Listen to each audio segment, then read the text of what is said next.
Assalamualaikum warahmatullahi wabarakatuh. Semoga teman-teman dalam kondisi sehat. Amin.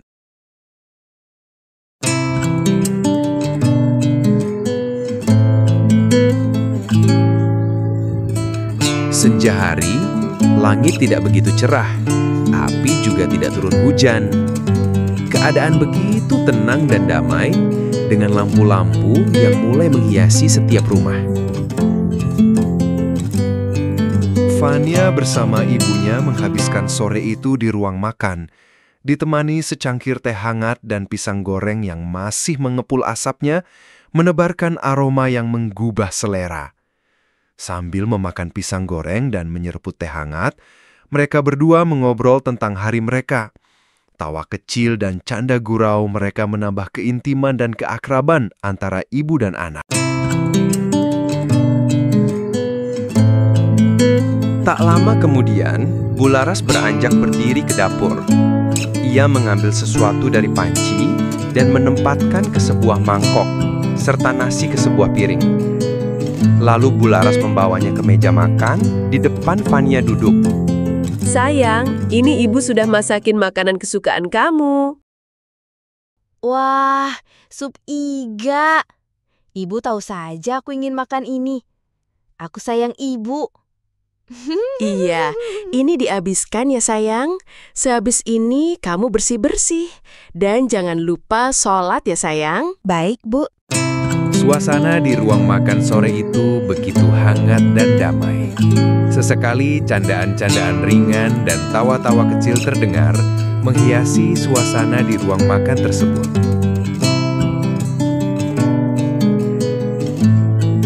Bularas, ibunya Fania, adalah seorang yang memahami ilmu pengobatan herbal. Sejak 10 tahun yang lalu, ia mendirikan sebuah pondok pengobatan herbal tepat di sisi rumah sebelah kanan. Di tempat itu tidak hanya pengobatan herbal, tapi ada juga pengobatan ruqyah.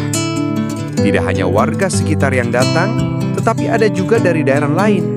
Bahkan beberapa kali pernah dari Turki, Austria, dan juga Arab. Mereka datang ke pondok kesehatan herbal milik Bularas, menginginkan kesehatan tidak hanya secara lahiriah saja, tetapi batin juga. Bularas kesehariannya selalu ditemani asistennya, yaitu Ibu Mawar. Bu Mawar selalu memenuhi segala kebutuhan Bularas, baik di rumah, di pondok herbal, atau ketika sedang di luar rumah. Dengan kata lain, Bu Mawar adalah tangan kanannya Bularas. Ia juga memiliki beberapa karyawan yang ada di rumah maupun di pondok herbal. Waktu sekarang pukul 8 malam. Fania baru selesai sholat Isya dan ia mendengar suara-suara samar dari ruang tamu. Ada siapa ya? Sepertinya ibu ada tamu. Fania pun beranjak keluar dari kamarnya menuju ke ruang tamu. Di ruang tamu, Bularas ditemani Bu Mawar yang berdiri di belakang tempat Bularas duduk. Di depannya ada lelaki paruh baya dengan perawakan gemuk dan mendengarkan Bularas berbicara. Perlahan, Fania mencoba mendekati ruang tamu. Tiba-tiba, Fania, sini sayang. Kenalin, ini Pak Gemoy. Beliau yang akan mengurus pengunjung pengobatan ruqyah di pondok herbal. Beliau adalah kakak perguruan ibu waktu di pesantren dulu.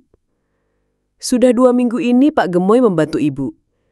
Hasilnya, alhamdulillah, banyak pengunjung yang senang dengan kemampuan Pak Gemoy dalam melantunkan ayat-ayat ruqyah. Fania tidak berkata apa-apa, ia hanya menganggukkan kepala dan menatap kepada sosok laki-laki gemuk yang berada di hadapan ibunya. Begitu juga Pak Gemoy yang tersentak melihat Fania.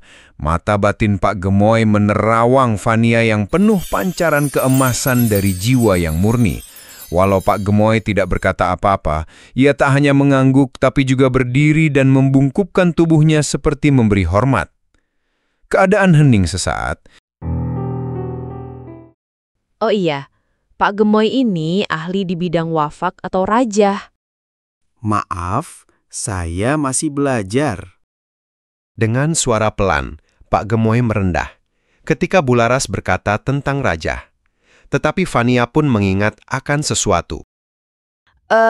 Oh begitu. Kalau begitu, ada sesuatu yang ingin saya perlihatkan kepada Pak Gemoy. Sebentar. Fania pun kembali ke kamarnya dan mengambil sesuatu dari saku seragam sekolah yang ia kenakan tadi siang.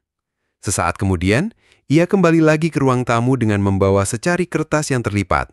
Kalau boleh tanya, ini apa ya, Pak? Fania pun menyerahkan secari kertas yang ia dapatkan di ruang perpustakaan sekolah tadi siang. Setelah itu dengan perlahan, Pak Gemoy membuka kertas yang terlipat 2 karena ditaruh di saku. Astagfirullah.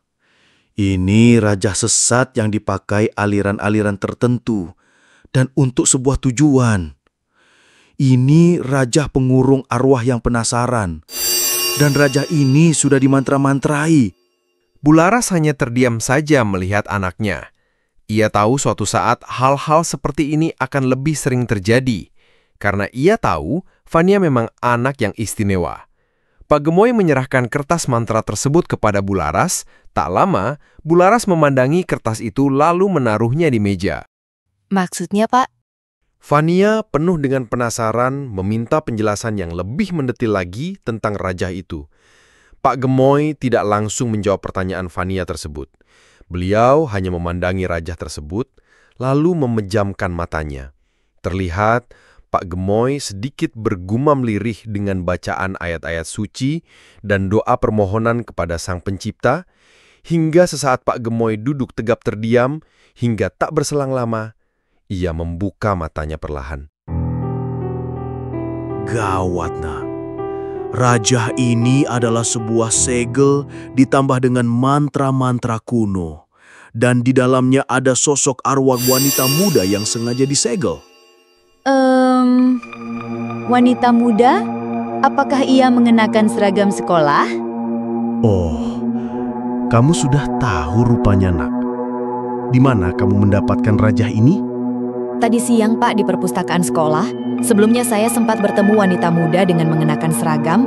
Ketika saya coba hampiri, ia melesat dan menghilang, lalu saya menemukan rajah ini. Mendengar perkataan Fania, Pak Gemoy kembali memejamkan matanya. Sesaat kemudian, Energi yang keluar dari dirimu, nak, yang sempat membuka celah pada segel mantranya. Walau hanya sesaat, tapi arwah wanita itu sempat terbebas. Bagaimana bisa seorang wanita muda itu tersegel di dalam mantra itu, Pak? Siapa yang telah melakukan itu semua? pertanyaan Fania membuat Pak Gemoy terdiam. Lalu ia menatap Bularas dalam diam. Tak lama waktu berselang, Bularas menganggukkan kepalanya sekali kepada Pak Gemoy, seperti sebuah isyarat yang menandakan beliau boleh menggali permasalahan tersebut lebih dalam. Karena baik Pak Gemoy atau Bularas, mereka mengetahui bahwa jika terlalu dalam disentuh permasalahan tersebut, maka akan mengusik kekuatan pembuat rajah tersebut. Bularas meminta kepada Bu Mawar untuk menyiapkan permadani untuk digelarkan di samping ruang tamu. Setelah Bu Mawar selesai mempersiapkan apa yang diminta Bularas, Pak Gemoy pun beranjak dari sofa tamu menuju sebuah permadani dan langsung duduk bersila. Diikuti oleh Fania dan Bularas, mereka berdua duduk berhadapan dengan Pak Gemoy. Dengan tenang, Pak Gemoy mengeluarkan sebuah batu hitam dan sebuah lonceng berwarna kuning keemasan dari dalam tasnya. Ditaruhnya benda itu di depannya berdampingan dengan kertas rajah tersebut. Fania memperhatikan dengan seksama dengan penuh rasa ingin tahu. Dengan duduk tegap, Pak Gemoy memejamkan mata sambil membaca ayat kursi dan doa-doa permohonan serta doa-doa perlindungan. Setelah beberapa saat, Pak Gemoy membunyikan lonceng itu sebanyak 3 kali. Seketika, keadaan menjadi hening. Fania, Bularas, serta Bu Mawar memperhatikan dengan seksama, dengan hikmat. Tiba-tiba, mata Pak Gemoy membuka perlahan. Bah Sugiono. Beliau itu seorang dukun pesugihan yang sudah malang melintang di dalam kegelapan. Belum sempat Pak Gemoy berkata lebih banyak, tiba-tiba kertas raja itu melayang dan seperti terlindungi oleh cahaya yang melingkari berwarna keabuan. Di sisi lain, di sebuah tempat yang jauh dari keramaian kota, terlihat Mbah Sugiono sedang duduk tegap di ruangan dengan penerangan samar dan dikelilingi asap dupa. Dan ada sebuah altar kecil yang di atasnya terdapat benda-benda yang berbau mistis. Terdengar samar suara Mbah Sugiono sedang merapal mantra-mantra yang bahasanya asing terdengar. Lalu keluarlah bayangan-bayangan hitam yang keluar dari balik asap-asap dupa tersebut. Sosok-sosok bayangan hitam menyerupai binatang-binatang buas dengan mata menyala siap memangsa. Lalu terdengar kembali suara lirih Mbah Sugiono merapal mantra kembali. Sesaat kemudian bayangan-bayangan itu melesat menembus ke atas langit-langit rumah yang nampak angker.